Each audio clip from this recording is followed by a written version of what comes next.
Monsieur le Président, Mesdames et Messieurs les ministres, Monsieur le Président de la SNCF, Madame la Présidente, Mesdames et Messieurs les élus, Monsieur le Président, j'ai un très bon souvenir de ma visite sur le chantier en 2009. Il faisait déjà grand soleil. Non, je n'ai pas le souvenir qu'il faisait frais, c'est grand soleil, c'était magnifique. Et j'avais été impressionné par un chantier titanesque, par l'ampleur des ouvrages qu'il fallait réaliser, par l'énormité des machines que vous utilisiez, et en même temps par la propreté extrême du chantier, sa rigueur. J'avais été également impressionné par la simplicité des explications qui m'étaient données. Enfin bref, vous aviez tout de suite compris que j'y comprenais pas grand-chose et qu'il fallait se mettre à mon niveau de compétence pour m'éclairer. Et 2 ans après, c'est une grande fierté, un grand plaisir pour moi de vous dire que vous pouvez être fier de ce que vous avez fait. Ce n'est pas n'importe qui sait fabriquer un ouvrage, des ouvrages de cette qualité, de cette technicité et de cette sécurité. Parce qu'il y a dans votre travail non seulement l'exceptionnelle maîtrise des techniques, mais également le souci de la sécurité en permanence. Depuis que le TGV existe, c'est presque 2 milliards de passagers qui sont montés dedans, sans doute vous et vos familles, naturellement. Et nous ne déplorons aucun accident majeur. Je voudrais le dire aux Français, parfois, dans notre pays, on parle davantage du train qui n'arrive pas à l'heure, n'est-ce pas Guillaume, que du train qui arrive à l'heure. On ne met pas en exergue assez les résultats exceptionnels en termes de sécurité que les femmes et les hommes qui travaillent sur des chantiers ou qui pilotent des machines comme celle-ci sont capables de mettre en œuvre. Pas un accident pour transporter 2 milliards de passagers. Je pense que le président Mitterrand, quand il inaugurait, aux côtés de Jean-Pierre Chevènement, il y a 30 ans, une décision qui a été prise par ses prédécesseurs. Et c'est ça qui fait la passion du train, c'est qu'il y a un continuum. Le train n'appartient à aucun camp, n'appartient à aucune faction. Le train, c'est la France. Et c'est comme cela que nous avons réussi à avoir une industrie ferroviaire parmi les plus brillantes du monde. Et j'aurai l'occasion d'en reparler, mais il va falloir qu'on se mette maintenant au TGV de la prochaine génération. Parce que si M. Mitterrand, en 1981, a pu inaugurer le premier TGV, c'est parce que 7 ans auparavant, des décisions avaient été prises. Et sur le ferroviaire, on ne travaille pas pour soi. On ne travaille même pas pour son mandat. On travaille pour l'avenir. C'est ce qui fait la noblesse, d'ailleurs, de l'engagement des femmes et des hommes d'État. Et donc, je vous confirme qu'on va investir comme jamais dans le ferroviaire. Je voudrais d'ailleurs vous dire 2-3 choses de ce point de vue. Notre pays, depuis 20 ans, avait pris l'habitude de mener un chantier de grande vitesse par an. Cette année, nous en avons 4. Vous savez, il y a les discours, puis il y a les faits. Les discours, c'est quelque chose, les faits, c'est une autre chose. Quand je vous dis la priorité du ferroviaire, 4 chantiers de lignes à grande vitesse en ce moment. Jamais notre pays n'avait connu ça. Et il faut continuer. Mais je voudrais également vous dire que ça ne doit pas se faire, la grande vitesse, au détriment des autres, des trains corail, des trains d'équilibre du territoire. Parce que si le TGV et la grande vitesse est un magnifique succès, 80% ou 85% des voyageurs, ils prennent les trains, j'allais dire, tous les jours. Le train régional, le train corail, le train d'équilibre du territoire. Pour qu'on maintienne en bon état notre réseau, il faut rénover 1000 km par an. Sur les 20 dernières années, notre pays rénovait 500 km par an. Si on continuait comme cela, il aurait fallu fermer des lignes.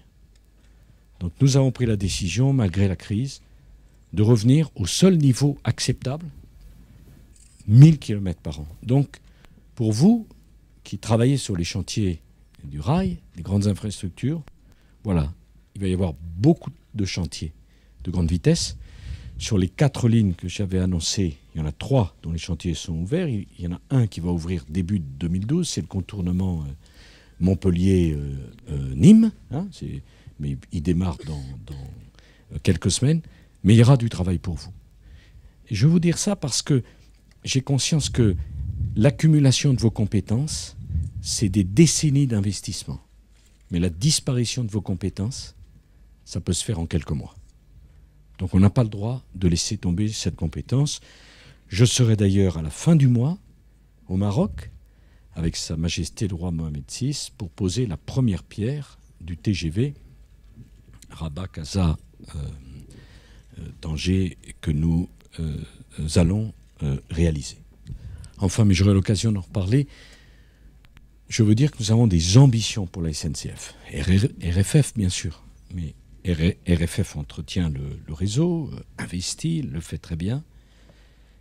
Mais on a des ambitions pour la SNCF. La SNCF a des enjeux considérables à affronter, notamment la concurrence, l'exigence des usagers du service public, et il va falloir donner à la SNCF les moyens de ses ambitions. Voilà. Puis je veux saluer particulièrement tous ceux qui ont retrouvé un travail grâce à ce chantier, puisque les objectifs sociaux qui étaient les nôtres, d'avoir un minimum de travailleurs sur le chantier, de gens qui n'avaient pas eu de chance. Vous savez, la vie est dure. Tout le monde n'a pas de chance. Enfin, un jour ou l'autre, on a sa chance, petite ou grande. Mais ce qui est sûr, c'est qu'en point de vue d'ennui, tout le monde est servi. Bon. Et je suis très heureux que les objectifs sociaux aient été triplés. Je veux notamment remercier toutes les équipes de Pôle emploi qui ont, c'est facile de les critiquer, mais qui ont fait un bon travail. Et je veux dire à ceux qui ont trouvé un travail que, au fond, c'est vers cette direction qu'il faut qu'on aille. Le drame, c'est pas de perdre son emploi. Le drame, c'est de ne pas retrouver un emploi. Le drame, c'est pas que son métier n'existe plus. Le drame, c'est qu'on vous dise à 50 ans que vous n'êtes plus bon à rien et qu'il n'y a rien d'autre à faire qu'à attendre chez soi que le temps passe. Le temps passe pas. Et je veux terminer en vous disant ma conviction que c'est le travail qui est la clé de tout. Qu'est-ce que c'est sa vie de famille si on est au chômage? Qu'est-ce que peut bien être la sérénité en vacances si on a perdu son emploi? Le travail est une libération. C'est l'absence de travail qui est une aliénation. Il faut avoir le courage de le dire. L'objectif, c'est pas de travailler moins. L'objectif, c'est que chacun puisse avoir une formation qui corresponde à un métier d'aujourd'hui pour faire vivre sa famille du fruit de son travail. Donc tout l'argent, on doit le mettre moins sur l'assistance et plus sur la formation. Parce que personne n'est fichu. Parce que personne n'est inutile. Parce que chacun peut acquérir une compétence, pour peu qu'on fasse l'effort de lui donner. Alors je ne dis pas que c'est facile, parce que je m'imagine, parce que moi je disais toujours, les quinquagénaires c'est quand même jeune, puis alors pour des raisons que je ne comprends pas, plus ça va, plus je le pense. Mais bon, ça n'a rien à voir avec ma situation personnelle. Mais j'imagine la difficulté pour quelqu'un qui a vécu toute sa vie dans un métier à qui on explique qu'il faut apprendre un autre métier. Ça demande une souplesse. Mais cet effort-là, il faut le faire. La question n'est pas que quelqu'un qui a perdu son emploi, on va lui dire on va vous organiser la vie la moins pénible possible hors de l'emploi. Parce que la vie hors de l'emploi, elle est très pénible. La question n'est pas de savoir, c'est est-ce qu'on sera un peu moins malheureux parce qu'on est exclu? Non. La question, c'est de donner un travail. Et il n'y a pas de travail sans formation. Et il n'y a pas de formation sans effort. Voilà, c'est vraiment profondément ce que je crois. Et toute notre société s'est mobilisée, ce que je peux comprendre, sur l'indemnisation. On parlait toujours indemniser, l'allocation, le revenu de subsistance. Mais on ne vit pas avec ça. On survit à peine. Donc il faut vraiment qu'on change psychologiquement pour comprendre que la vraie politique sociale, c'est l'investissement dans la formation. Que ces gens qui étaient exclus, ils retrouvent le bonheur de vivre parce qu'ils sont sur un chantier et ils ont l'impression d'être utiles. Chacun d'entre nous a besoin de ressentir qu'il est utile. Et ça dépasse de beaucoup les camps politiques, les oppositions, le gouvernement. C'est vraiment une réflexion qu'on doit avoir tous ensemble. Et celui qui est arrivé sur le chantier alors qu'il vient de l'exclusion, il est aussi fier que l'ingénieur qui a 25 ans d'expérience, et je suis sûr que quand il passe, il dit « moi aussi j'y ai participé ». Voilà. Eh bien, aucune allocation ne donnera cette impression-là. Aucune assistance ne donnera cette impression-là. Rien. La satisfaction du travail bien fait et le sentiment d'avoir participé à une équipe qui a fait ça, voilà. Et les sourires que je vois sur les visages, c'est que vous vous dites « on l'a fait ». Ben moi, je peux vous dire une chose, je vous admire. Parce que j'aurais besoin d'une sacrée remise à niveau de formation pour le faire. Merci à tous.